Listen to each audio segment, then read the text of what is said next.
don't know who D2 is today. Can you tell her we didn't copy her? Yeah, just tell her I've got nothing. Kirsty, you copy me?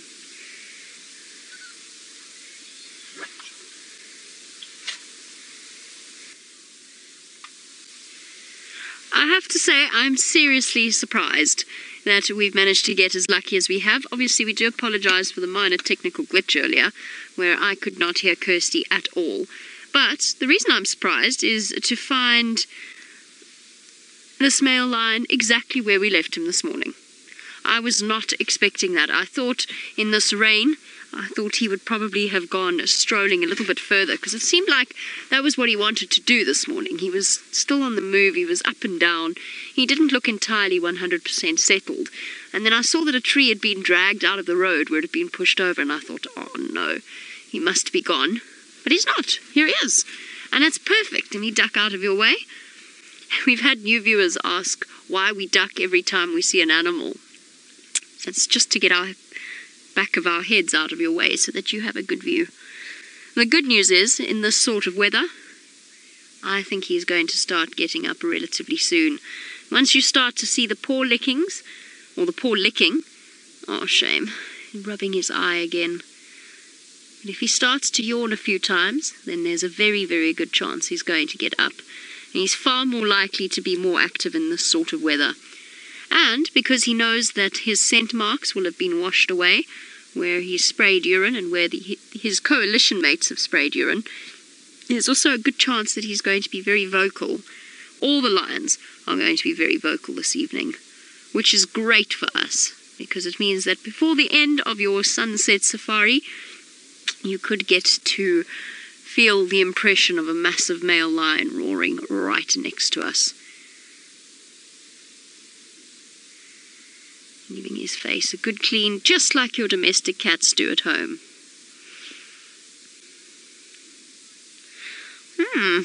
Bonnie, that's an interesting question. Bonnie would like to know which one is my favourite lion. And I assume, can we count lionesses as well? Because that would be, I think, only fair. It's difficult to choose a favourite. I would struggle to choose a favourite out of the Birmingham boys. There's something that I really quite like about Nena, just because he's got... I don't know how to explain this. I don't quite know if I would describe it as a personality. He just seems to have a huge amount of independence, and you give him a greater area of personal space when you approach Nena.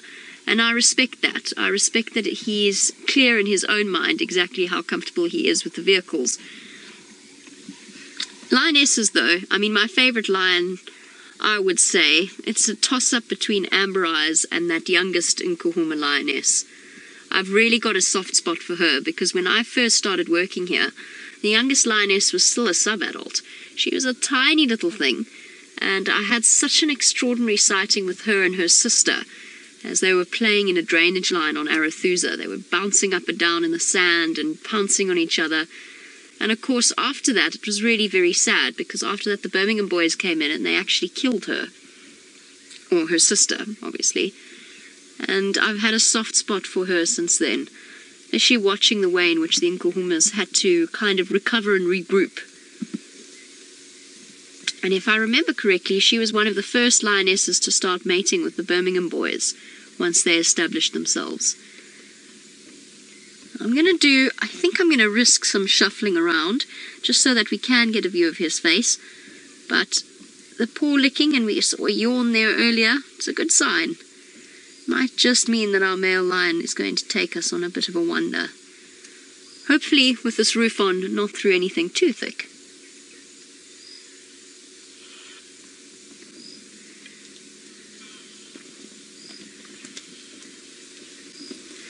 Our cedar point, speaking of this lion, of course, is Mfumo, another big yawn. He really is thinking about getting up. Cedar Point, you want to know if perhaps Mfumo is patrolling. I think that's absolutely what he was doing this morning, and I think he's going to continue to do so this evening as well. As we often mention in weather like this, that tends to encourage big cats to both call and scent mark just because obviously they know that their smell will have been largely washed away from the areas that they've just marked. So they might go out and start to remark their territories. He's also got quite a full belly. I don't know where he's been, but wherever he's been, he hasn't been hungry. This morning his belly was sticking out about, I would say, a good half a metre above his hip bones. It's gone down a little bit. That sheer speed of lion digestion is astounding.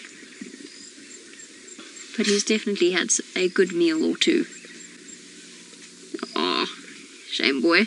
Looking a bit scruffy after all of that rain.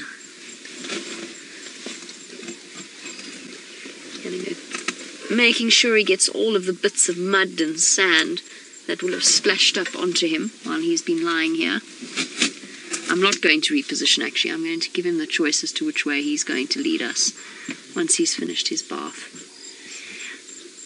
If I had to guess as to what's going to happen now, I think we're going to get a few very soft contact calls from him once he's finished this process, almost like warm-up roars. Then he'll stop and he'll listen. The other Birmingham boys, I'm not sure where all of them are. I know there's one on Simbambili with the Nkuhumas, and I know that there's one on Buffelshoek. I'm not sure where the fourth one is. But he'll be looking to locate them and warn off any other potential rival males.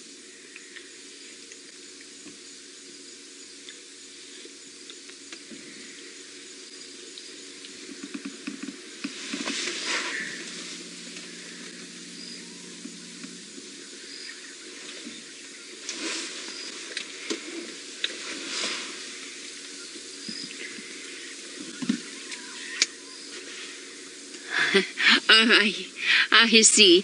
Sorry, Nancy. It took me a second to hear what Kirsty was saying to me. But Nancy said it looks like he's walked through a cloud of glitter. All the water and the moisture that's gathered on him after the rain is causing a very sparkly effect. Now, I'm not sure how male lions feel about glitter. I would say, I guess, relatively indifferent. But imagine actually actively covering a male lion in glitter. Be hilarious. And probably a bit mean, but it does look like that. Look at that. Thanks for pointing that out, Nancy. I have to confess I didn't even notice. I was so busy wondering about what he's going to do. See? Who needs glitter out here, or jewels, or diamonds, or any shiny things, when nature does it for you?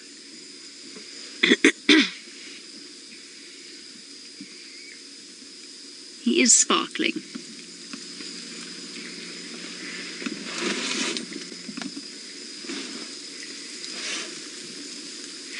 And hello to Daniel in Scotland once again. Daniel, is he within roaring distance? Yes, I would say he is within roaring distance of the Djuma Dam camera. There's a good chance he might go in that direction. And the reason I say that is because I actually heard him this morning and we live very, very close to that particular camera. So I heard him roaring this morning, which there's a possibility that he's going to be audible from here. But bear in mind there's also a dam camera up at Arathusa, which would be much, much closer, and you'd have a much better chance of hearing him over that camera as well. And he's much closer to the Arathusa dam camera. Just going to add a little bit of extra light for us.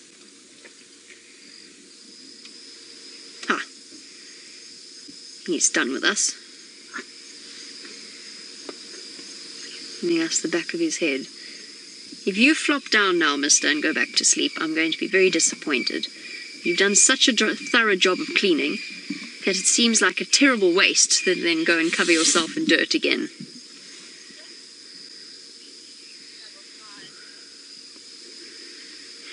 Oh, Divan, you want to know if human speech carries far in the bush? Depends on if there's a party or not, I guess. Generally speaking, when we're out walking in the bush, we're usually speaking in relatively soft voices, and we don't often shout to each other. If we are trying to speak to each other, or attract each other's attention, we usually whistle. So it's just a more natural sounding sound. It's either bird calls or the good, the bad, and the ugly. if it's between James and Herbie. But a normal speech pattern, yes, I guess you'd hear it over a distance of about 500 meters or so, depending on if you're uphill, downhill, where you are exactly. Do you know what sounds interesting, speaking of human speech, and just because I've been thinking about it recently? I worked in a reserve where brown hyenas were the dominant predator. I wasn't there for very long, but that was the dominant predator in that area. That and leopards, which we hardly ever saw. And they're a lot more vocal in areas where there's not many spotted hyena. And to me, the sound that the brown hyenas made was like people having a party really far away. It was like the murmuring of voices. It was actually quite a special sound, also a little bit eerie, because where I was staying on that reserve, I was really, really far from anybody else.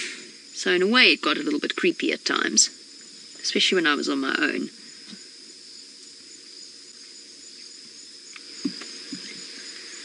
But it is an interesting sound. A lion's roar, on the other hand, is built to cover distance. Here we go.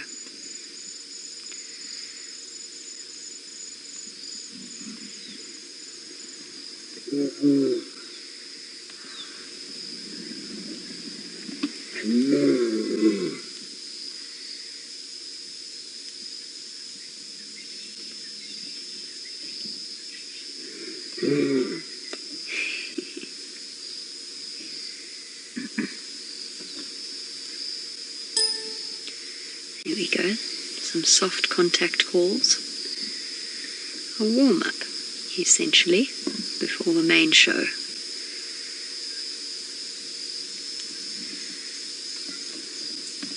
Come on, boy. I know what you're capable of. Let's show everybody else. I'll never ever forget hearing all 5 of them roaring when they first came into this area.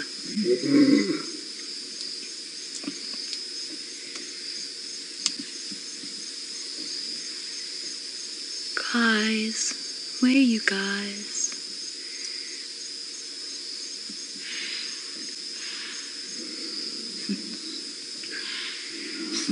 The impala rut oblivious to the whole deal, despite the fact that they've just heard a lion contact calling.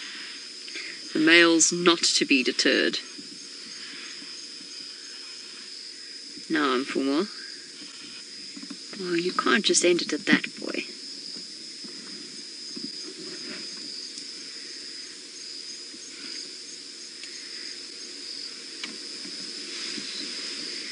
Never fear, everybody. I'm pretty certain he's going to continue. Just maybe not immediately. And I would definitely, as Daniel suggested, watch the dam cameras. Rebecca, you want to know how often the boys get back together. You know, I guess in a way we don't really know. Oh, sorry.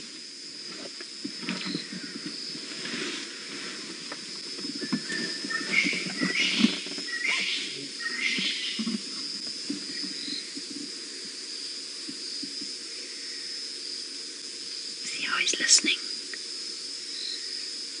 Listening for a response.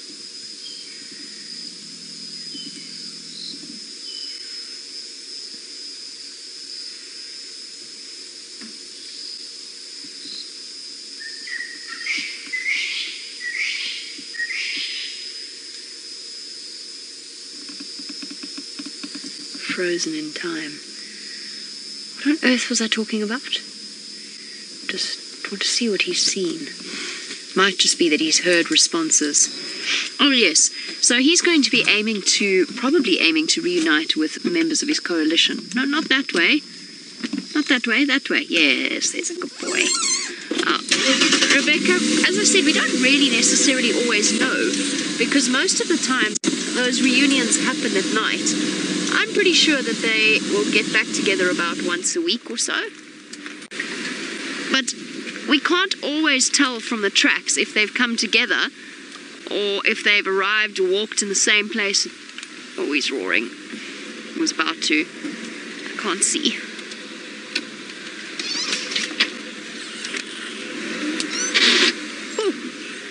You can't find it.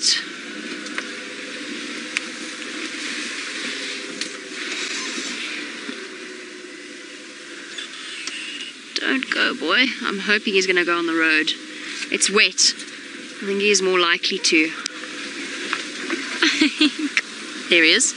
Got him. Still just half-hearted contact calls.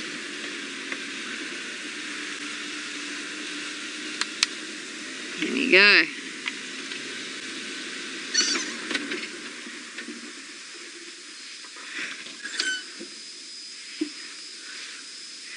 Christina, just you wait. You'll see how loud it sounds when he lets loose. Oh, he looks so scruffy. Doesn't he?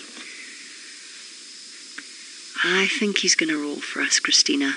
I have faith. And then you'll have a chance to hear it. Since this is a recently discovered fact, or at least recent for me, a lion's roar is 110 or so decibels at 1 meter. He's walking very stiffly.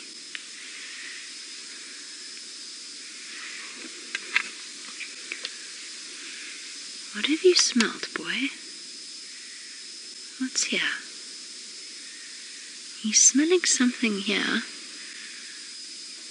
I wonder what it is. It could be scent markings of another lion. They often scent mark on guarri bushes, and the smell might linger for a nose as sensitive as his. Could also be a leopard marking.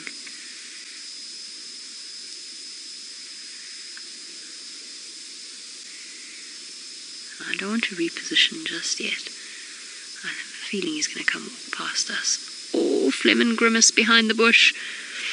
That wonderful snarly face that animals pull when they are... Yes, I noticed. I'm sorry.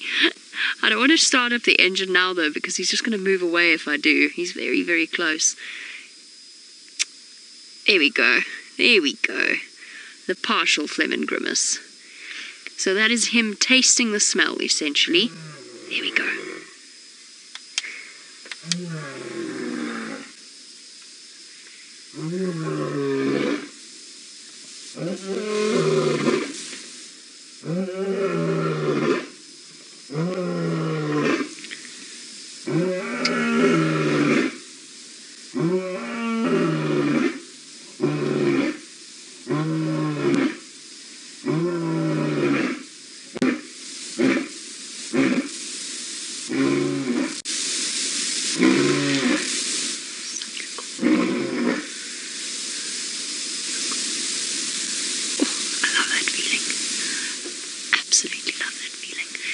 Feel it vibrating in your chest when they call like that. I'm sorry he's behind a tree, but if I'd started up my engine there, it kind of would have ruined it.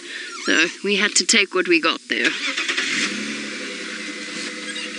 Right, where are we planning on going? East, apparently. Okay, there's a road just here that I'm going to take rather than trying to off-road with this roof. I still think that he's going to be moving on a road. Oh, well, we catch up with our male lion and hopefully get you at least one more roar. Let's head back over to... He is playing tricks on me, is what he was up to.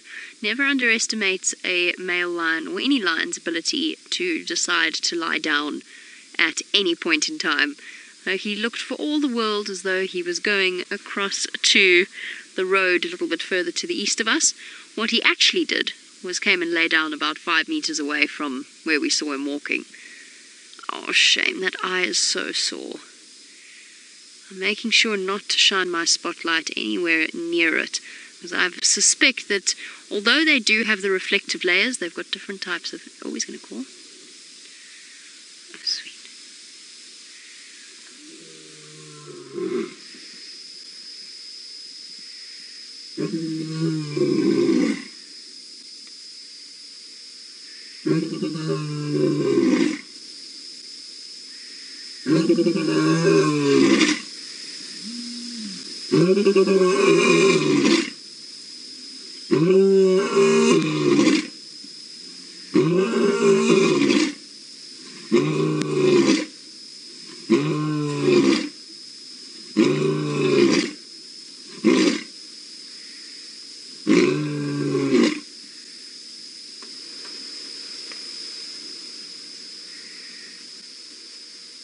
How awesome is that?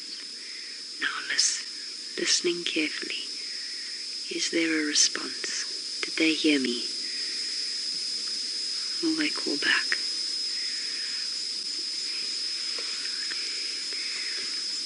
The greatest composer in the world cannot match the crescendo of a lion's roar. That build-up. Hey. Here we go. This time, not behind a bush. Thanks, Mfumo.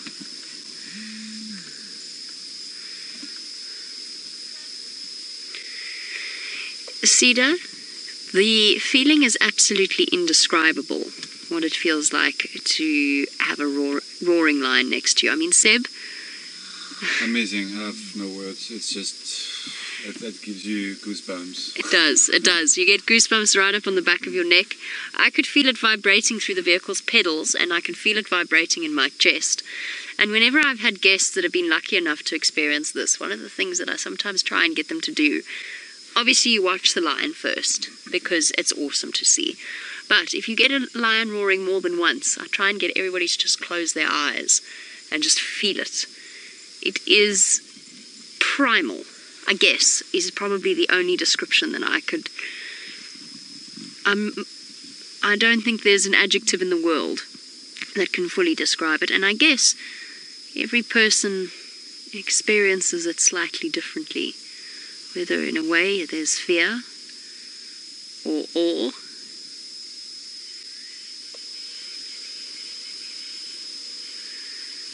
Respect as well.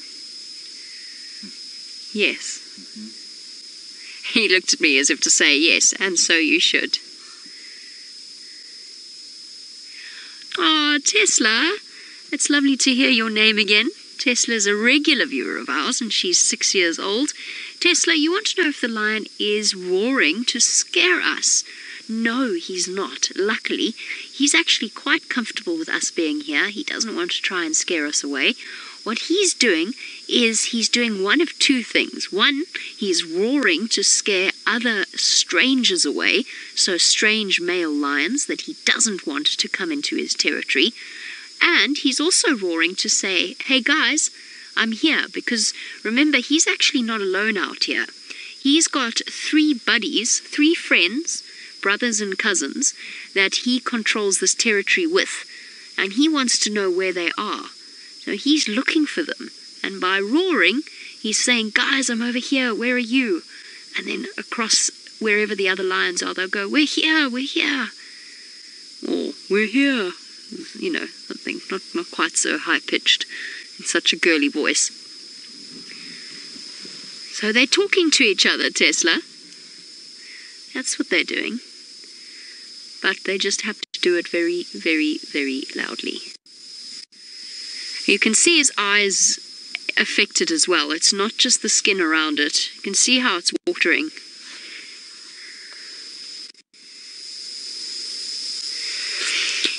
Ellen, talking about contact calls and roaring to notify the male lions, you want to know if there's... Oh, she can see his eyes watering really badly. You want to know if there's different roars for different purposes. And the answer to that is probably yes, although I think it's very difficult for a human ear to distinguish the subtleties of such a thing. I think one generic big roar could serve both purposes, both to call to the other males and to warn off. See the fresh wounds above his eye and on his nose. Always covered in scratches, mister. Aren't you? But what we do know about lions roaring is that each one is a voice. Each one has an individual voice that other male lions or other lions will recognize. And that's improved time and time again with experiments with playing lion roars. And the difference in approaches and the difference in responses, particularly with territorial males.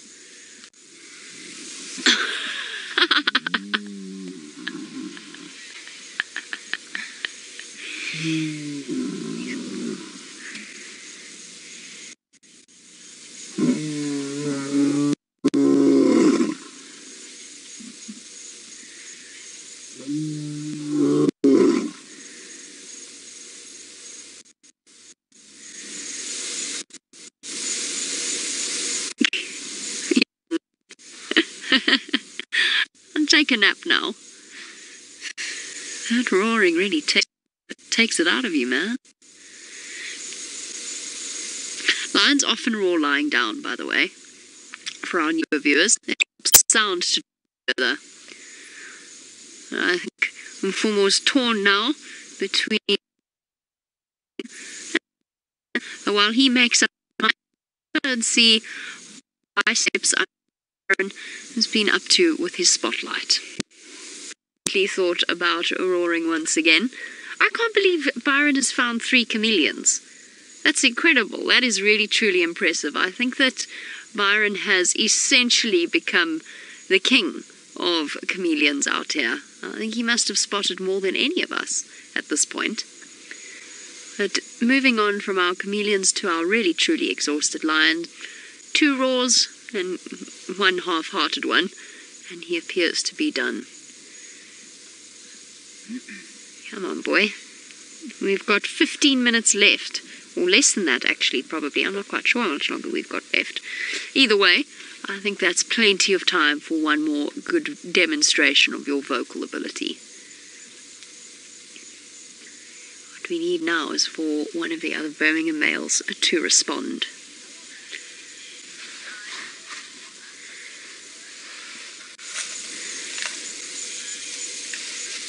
Sorry, Cursed. Game Drive comms went off at the same time. Laura, yes, absolutely. Laura, I completely believe his eye is going to heal up. Laura, I don't know if you were watching a couple of months ago when Mfumo first had that abscess on his face. He had an abscess on his right cheekbone that turned into a giant seeping infected abscess that was filled with maggots. It was absolutely awful. And I was actually a little bit concerned because of its proximity to all kinds of important things like eyes and sinus cavities, and he recovered from it. I absolutely think he probably still has a lingering secondary infection there, making him quite uncomfortable. I think it's sore, but you would not believe the resilience of these creatures. You really wouldn't. They are so phenomenally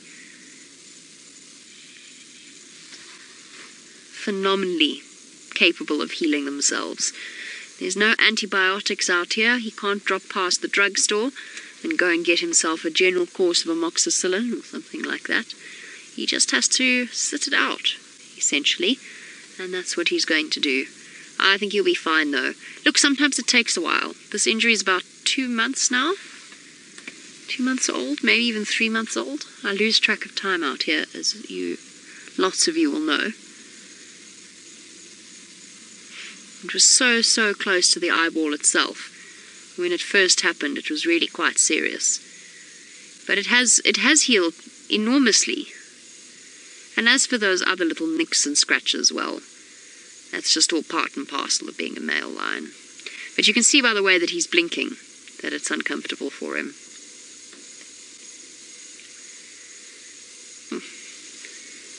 Also, that he's kind of thinking about going back to sleep. This is the equivalent, this is the lion equivalent of when you wake up to your alarm and put it on snooze and go, 5 more minutes. Just a few more minutes. Don't quite feel like getting up just yet.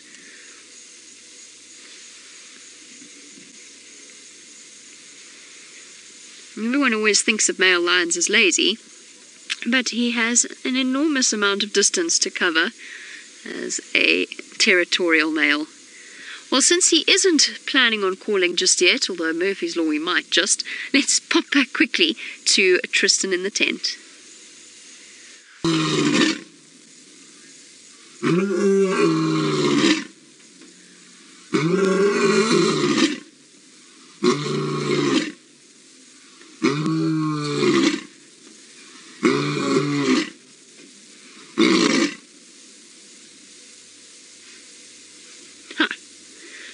It was actually quite a resolute finishing of that particular call. There you go. He did call one more time for us. Tristan, I was about to smack you. I thought we were going to miss it. But it's okay. It's okay. We made it just in time. And you didn't miss much at all. Just the warm-up bit. How's that? What's that? 3 now. 3 proper roars that we've had. It's the wonderful thing about this weather. And winter, actually. Now, safari's going late into the darkness. We've got a far better chance of seeing the lions up and about, or at least down and roaring. Up and about, it would be perhaps a little bit of an over-exaggeration when it comes to Mfumo right now. You know that's much more effective if you move around, mister. Oh, who am I to tell him how to male lion? He knows what he's doing. Oh, big sigh.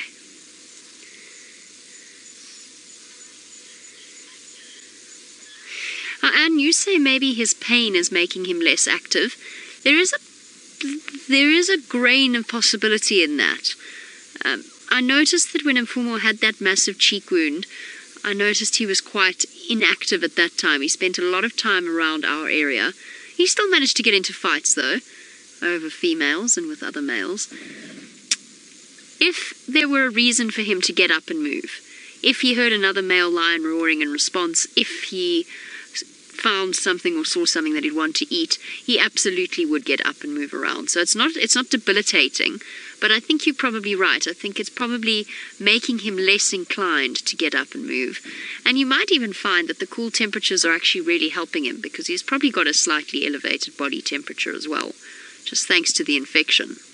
So having a little bit of rain and maybe even lying in the cool grass is probably quite nice. And you all know, when you get something that's infected, it gets hot and swollen, and nothing quite relieves the pain as well as, barring a painkiller, actually putting something cool on it.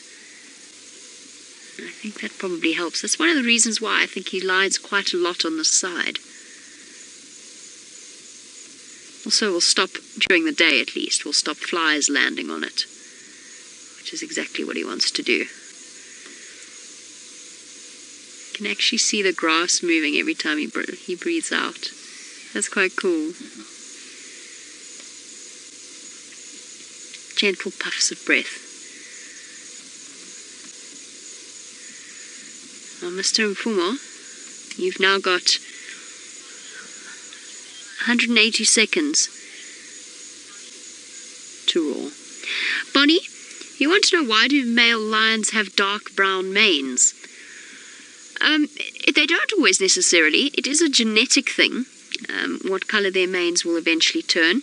Generally, almost always actually in most situations, a male lion's mane will get darker with age. So as they get older, these manes will get darker. When they first arrived 2 years ago, they were basically completely blonde.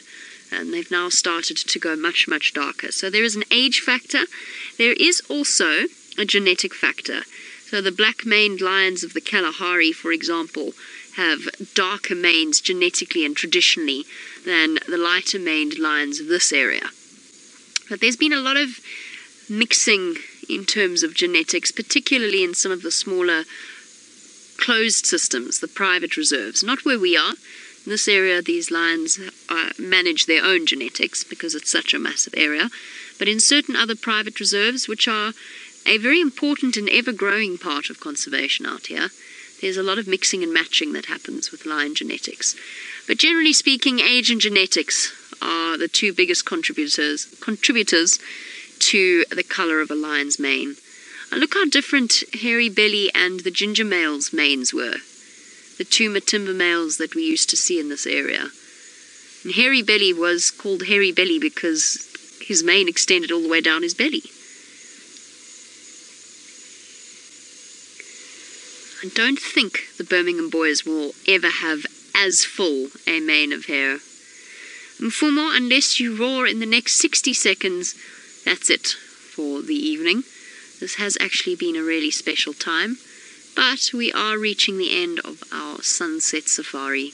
Plenty of exciting possibilities for the sunrise safari tomorrow. Who knows, Tamba might pop out, Hosana, Shongile, the lions, the Nkuhumas might come back onto Djuma. We just never know, but that's what makes it fun.